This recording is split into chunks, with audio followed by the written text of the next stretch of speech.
Welcome back to the Site Black YouTube channel. It's your boy Shy, and today I'm coming at you with something a little bit different. So one of my subscribers sent me an email, and they wanted me to react to "Is Blues the Mother of All Modern Music?" And obviously, if you've been following this channel for a while, or if you're new here, I started this channel as a way to like explore black art forms and black music a little bit deeper outside of my surface level understanding of it from just growing up listening to 90s 2000s and 2010s hip hop.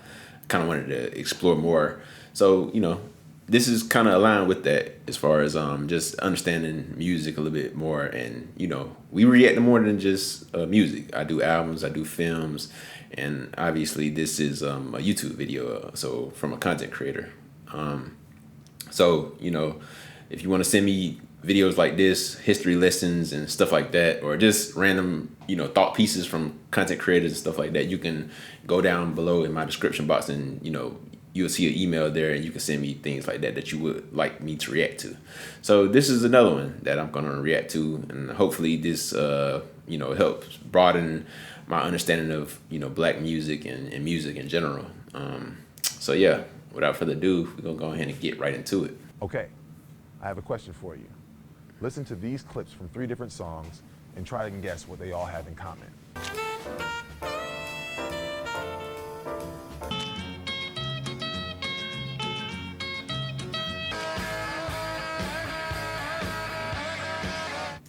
Before he answers, let me try to answer to make it interactive. So I don't know, a guitar. It sounded like very guitar heavy. That in strings and whatnot. So hopefully, let's see what he said. Did you figure it out? Whether directly or indirectly, all of these songs were inspired in some way by blues music. Oh, How are well. all these songs that sound so different influenced by the same music? And what makes blues music the blues? Guess we about to find out.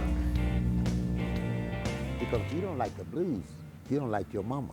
Because this is the root of music, man. It's like cooking potatoes. You may fry them, you may bake them, you may cut them up, you may smash them, but they're still potatoes.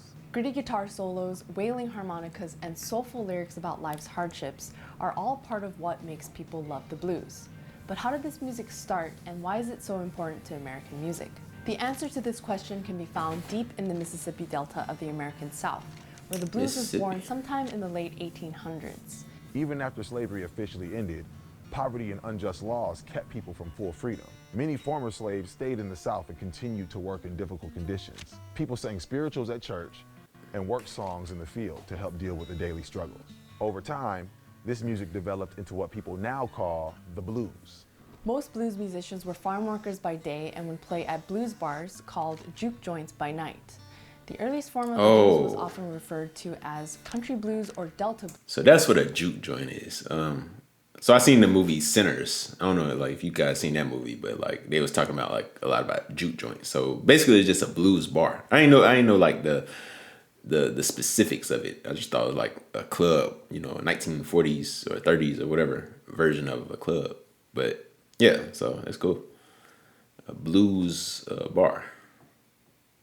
Blues, and this style usually had a solo singer who would also either play the harmonica or bottleneck slide guitar. Bottleneck slide guitar is when a musician presses a hard object across multiple strings on a guitar and slides it down the fingerboard. Sometimes they would use a steel bar, a knife, or a bottleneck, and this would create a smooth wailing type of sound. The Delta blues also emphasized rhythm, fingerstyle guitar, and reflective lyrics about the hard lives of African American farmers in the South. As blues music grew in popularity, some musicians like Charlie Patton, Eddie James Sunhouse Jr., and Robert Johnson became famous and toured around the Delta region. Later, blues musicians started performing in Memphis, Tennessee to establish their careers. This included famous bluesmen like B.B. King and John Lee Hooker. During what's known as the Great Migration from 1910 to 1970, millions of African Americans tried to escape the racism and Jim Crow laws of the South by moving to northern cities. Many moved to the city of Chicago in particular. Blues musicians like Howlin' Wolf, Willie Dixon, and Muddy Waters made this journey and brought the blues with them. They also developed the new Chicago blues sound. Chicago. Okay, these names sound familiar, but I don't know anything about them. That's crazy. Like I heard of Muddy Waters before. I don't know. I don't know if I just recently heard about that with the movie Sinners. Was he in the Sinners or something? It was something like that. And then I heard of BB King before, but like I said, I never like understood the significance. It's go, you know, obviously if I didn't, you know, I'm getting on Whitney Houston and acts like that, Stevie Wonder and things like that. So this is kind of even beyond that. So let's continue. Blues was basically the same style of blues played in the Delta, except played more energetically with an electric guitar, sometimes a bass guitar, piano, and drums. Listen to this clip from Robert Johnson's Delta blues style song, I Believe I'll Dust My Broom, recorded in 1936. I'm gonna write a letter,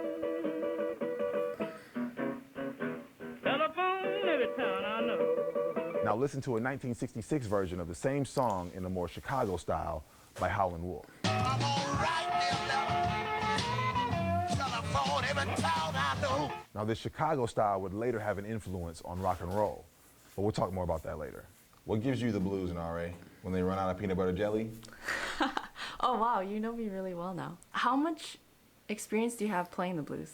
That is a very interesting question because it's also asking me how much experience do I have playing gospel, rock and roll, R&B, soul. It's all music. intertwined. Yeah.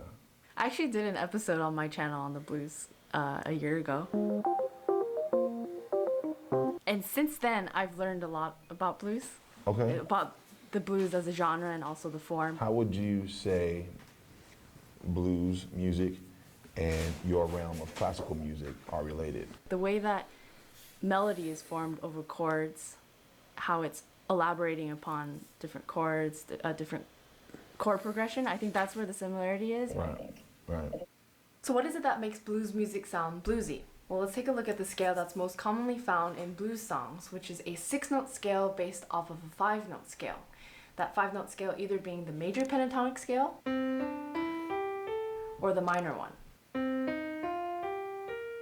And as you can hear, these 5-note scales are quite different than the 7-note scales that you most commonly hear in Western music. Now going back to the major pentatonic scale, to that we're going to add a flat 3 from the root note. So that'll sound like this. To the minor one, we're going to add the flat 5 from the root note, and that'll sound like this. Another important part of the blues is the form, and most blues will follow a 12-bar blues chord progression, which is based around 3 different chords. Those chords in C major will be C, the 1 chord, F, the 4 chord, and G, the 5 chord. And these chords will be repeated in a specific order, most commonly with a flat 7 as well. So a C7, F7, and G7. And that'll sound like this. C7 for 4 measures, 3, 4, F7 for 2, C7 for 2, G7 for 1, F7 for 1, and back to C7 for 2. Of course, improvisation is a huge part of the blues and no tune is complete without it, so I'm going to give it a shot.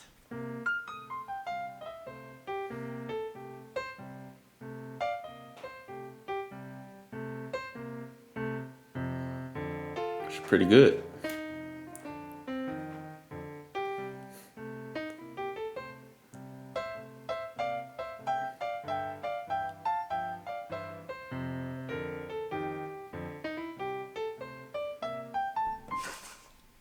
Is there something that is similar to what a blue note is in terms of pitches in the context of just drums?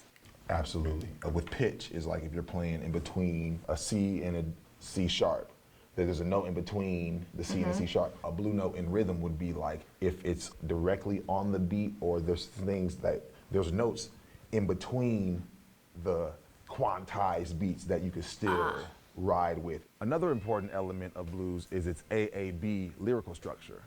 Let's go back to the Robert Johnson track, I Believe I'll Dust My Broom. I'm gonna get up in the morning. I believe I'll dust my broom. Now, do you know what lyrics come next? I'm gonna get up in the morning. I believe I'll dust my broom. It's the first line repeated. This AAB lyrical structure is very common in the blues. It's inspired by the call and response style of singing in African American spirituals and work songs. In the blues, the first line is often repeated and the third line answers. Oh. You've been loving. Girlfriend, black man. Girlfriend can get my room. Of Hold course, on. with Go back. Say that again. Girlfriend, the black man. Hold on. Girlfriend, the black man you've been loving. Girlfriend can Girlfriend. get my room. Girlfriend can get my room. Okay. Of course, what the lyrics are about is also important. Now, true blues, the lyrics are absolutely true, saying about life experience. Sometimes good, sometimes bad, but they didn't lie. As blues musicians moved from the South and took their music to different parts of the U.S., the blues mixed with other musical styles from those regions and helped inspire many new genres. The 12-bar blues chord progression became one of the most popular forms for early jazz improvisation. Jazz performers like Louis Armstrong, Duke Ellington, and Miles Davis were all influenced by the blues, often. Okay. So, okay, I've heard of Louis Armstrong, and I heard of Duke Ellington. I may or may not heard of Miles Davis. I'm not sure. But in my head, like, they all was doing it. Like, them and then the blues artists, you know, they was all the same. But it's clearly a distinction between what they do and what, you know, those blues artists do. That's interesting. So, Muddy Waters and I forgot the other names. B.B. King, they're blues. Then Louis Armstrong, Duke Ellington, they're jazz. Okay. I was always trying to figure out like what exactly is what. Like it makes sense though. Using a 12-bar structure for their songs. The 12-bar structure was also a major influence on rock and roll. Some even call rock and roll blues with a backbeat. And Elvis Presley probably had this in mind when he recorded his version of a blues song by Big Mama Thornton called Hound Dog.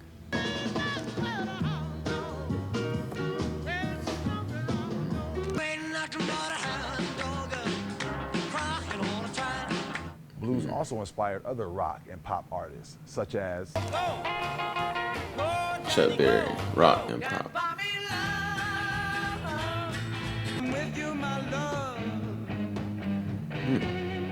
Let's have a ball and a biscuit, sugar. all of these songs use some form of the 12-bar structure or the blues scale. The pentatonic and blues scales are even common throughout heavy metal music. So, well, I know obviously this 79, but that's what I'm saying. Like before a certain time, like, I guess before the 60s or whatever, it's like that's where my knowledge of music like really get fuzzy. You know what I mean? Like not being able to determine what's what. You know what I mean? Because whether it's the rock, the rock. Like how do you separate rock from blues? How do you separate jazz from such? You know what I mean? Like such and such. So that's interesting though. But that all of these are derivatives of blues, as this video put it. Country music too. In fact, country is thought to be the result of blues music mixing with folk music brought by European immigrants to the U.S. Because of this, many country songs are written with the blues scale or following the 12-bar blues progression.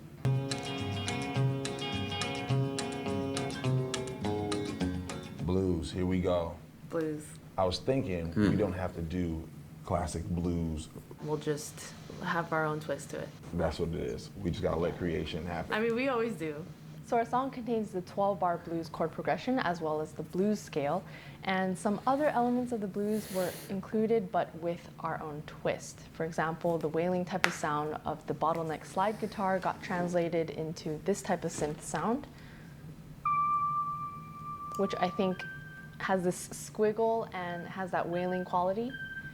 And obviously the other parts are quite not traditional, but we tried to go with sounds that have this laid back yet yearning type of quality.